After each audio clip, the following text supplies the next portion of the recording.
Hello again, and welcome to another episode of Brenda's Musings.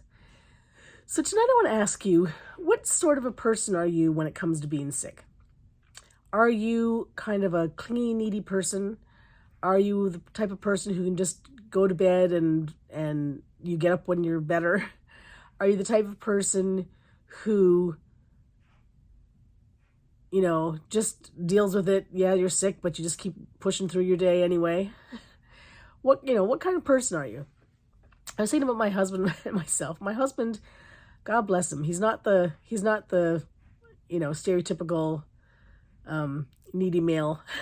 When he gets sick, he literally just goes to bed till he gets better, and then he gets up. Now he might get up in the middle to use the washroom or to get some more water or whatever. If I ever ask him if there's anything I can get him, very rarely does he say that there's anything I can get for him. Maybe pass him a couple of Tylenol or maybe refill his glass water. That's about it.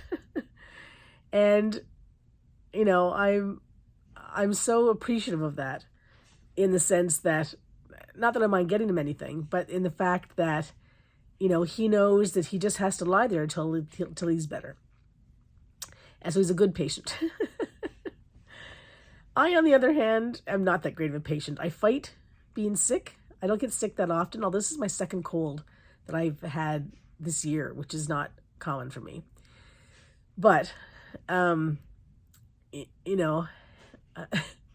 run myself down and then I end up getting sick, which is no big surprise, especially if I'm not eating well on top of it.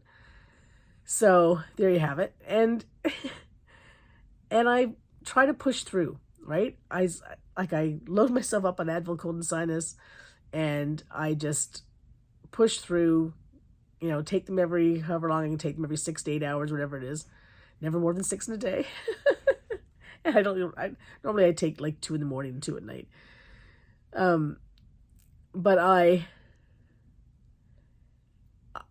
just keep trying to move through my day. Now today I didn't. Today I napped a lot. Well, I didn't really nap so much as I lay in bed. Like a long time today.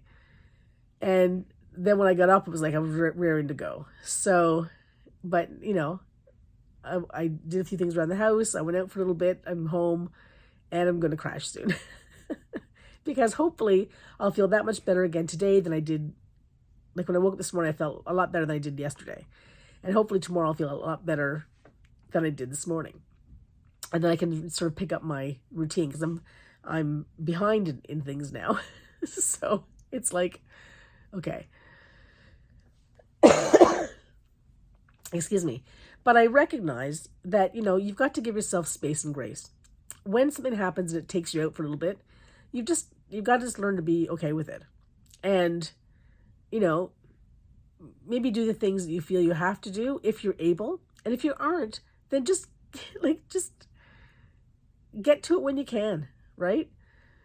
I've got a lot of things on my desk that I really hope to get to by now. And I didn't. And I might not get to them tomorrow. And I'm okay with that. I'll do what I can, and I'll show up for those who I can show up for, and move through my day that way. And not feel bad about it. So my biggest thing this week was that I was supposed to spend a lot of time with my eldest daughter and her daughter. And she's got a cold and I've got a cold.